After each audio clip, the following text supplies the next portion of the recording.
Cumprimento vocês com a graça e a paz do nosso Senhor Jesus Cristo. A nossa devocional de hoje, nós vamos falar sobre relacionamento conjugal. E o texto base que vai nos direcionar aqui está em Mateus, no capítulo 19, do versículo 3 ao versículo 9. Eu vou fazer a leitura, os irmãos acompanhem. Vou ler na NVI aqui. Alguns fariseus aproximaram-se dele para pô-lo à prova e perguntaram-lhe: é permitido ao homem divorciar-se de sua mulher por qualquer motivo? Aqui o diálogo é entre os fariseus e Jesus. A resposta de Jesus foi: vocês não leram que no princípio o Criador os fez homem e mulher? E disse: por essa razão o homem deixará pai e mãe e se unirá à sua mulher, e os dois se tornarão uma só carne. Assim, eles já não são dois, mas sim uma só carne. Portanto, o que Deus uniu, ninguém o separe. Perguntaram eles: então por que Moisés mandou dar uma certidão de divórcio à mulher e mandá-la embora? Jesus respondeu: Moisés lhes permitiu divorciar-se de suas mulheres, por causa da dureza do coração de vocês. Mas não foi assim desde o princípio. Eu lhes digo que todo aquele que se divorciar de sua mulher, exceto por imoralidade sexual, e se casar com outra mulher, estará cometendo adultério.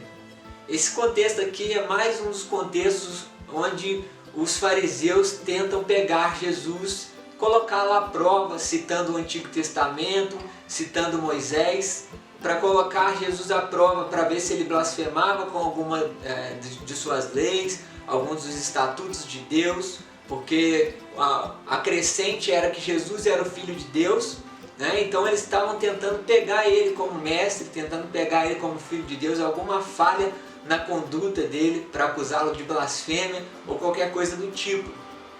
Mas no caso aqui, eu queria trazer aos irmãos a postura de Jesus diante dessa pergunta e o que nós podemos aprender com ela com relação ao relacionamento conjugal.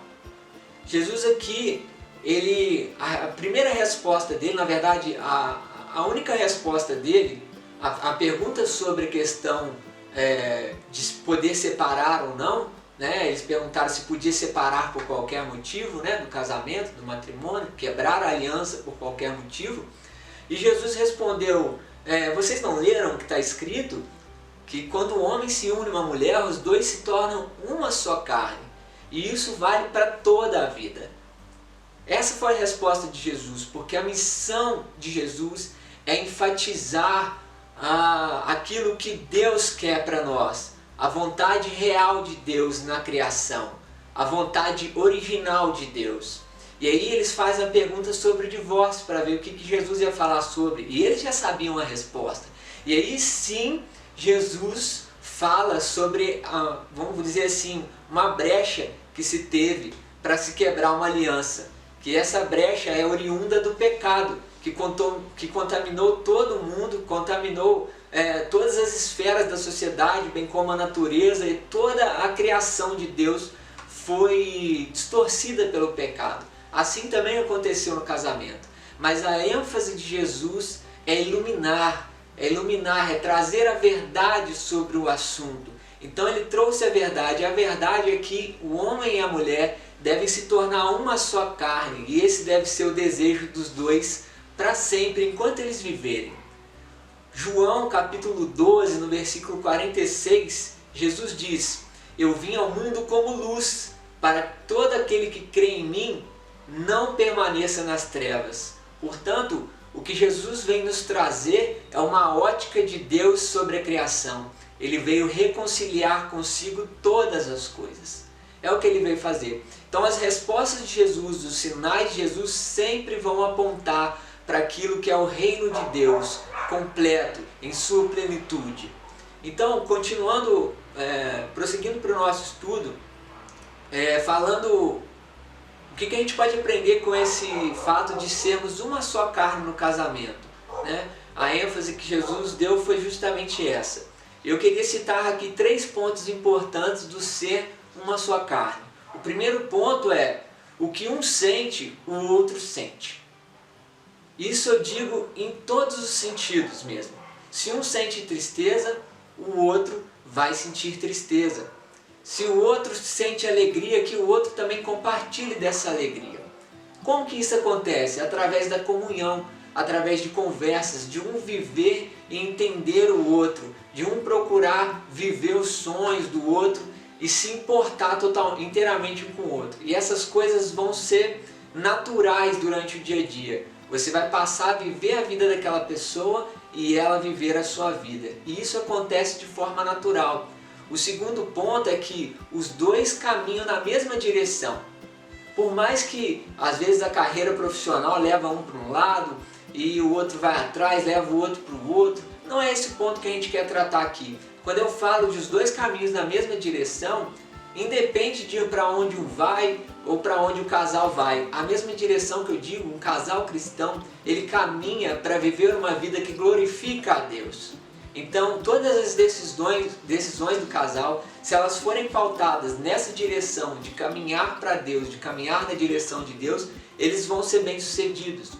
E o terceiro ponto é que, apesar de serem uma só carne, cada um tem o seu papel dentro do relacionamento. Cada casal vai ter a sua particularidade.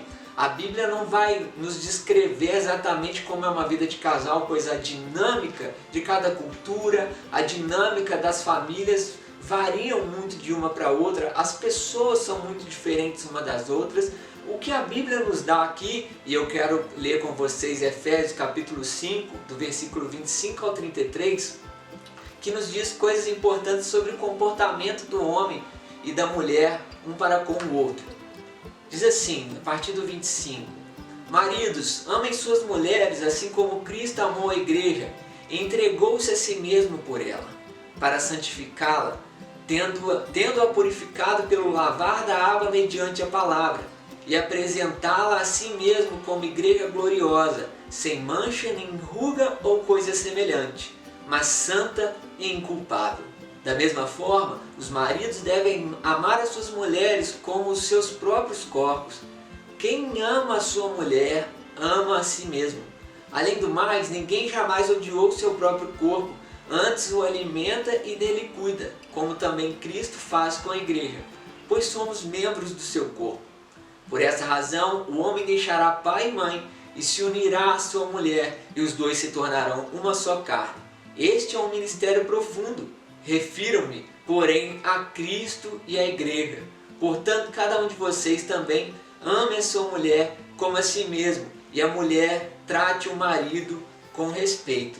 Esse texto aqui é muito conhecido quando vamos falar de relacionamento conjugal.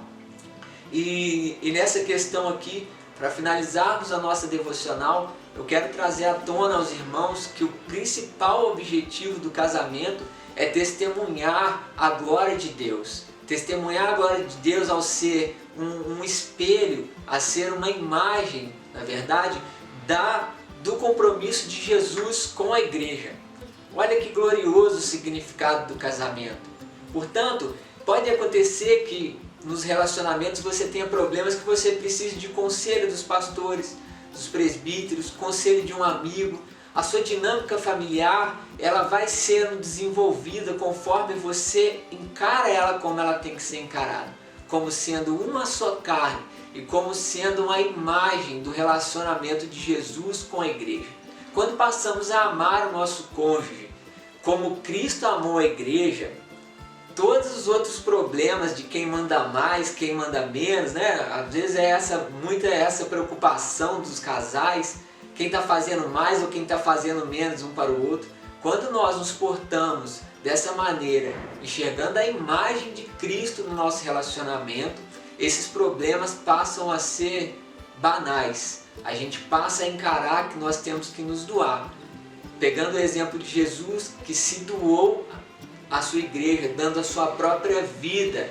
Então, o que é o orgulho perto disso? E são esses problemas corriqueiros do dia a dia perto disso? Eu sei, vamos ter momentos de aflições, mas devemos sempre ter em mente aquilo que Jesus nos deixa como exemplo e buscar isso com o preço da nossa vida. Com o preço da nossa vida, manter o nosso casamento como uma só carne até o final de nossas vidas. Amém, irmão? Que Deus os abençoe, possamos ter um dia excelente na presença do Senhor.